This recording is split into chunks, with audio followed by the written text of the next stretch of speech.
حدیث نمبر 4483۔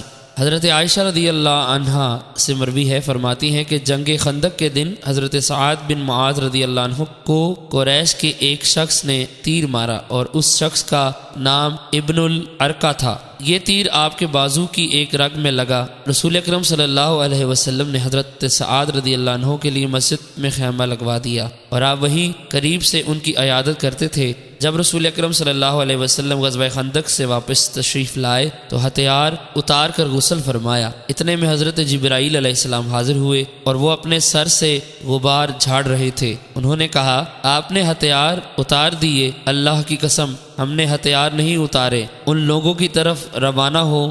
رسول اکرم صلی اللہ علیہ وسلم نے پوچھا کہاں؟ انہوں نے بنو قریظہ کی طرف اشارہ کیا۔ چنانچہ رسول اکرم صلی اللہ علیہ وسلم نے ان سے جنگ کی اور وہ آپ کے فیصلے پر قلعے سے نکل آئے۔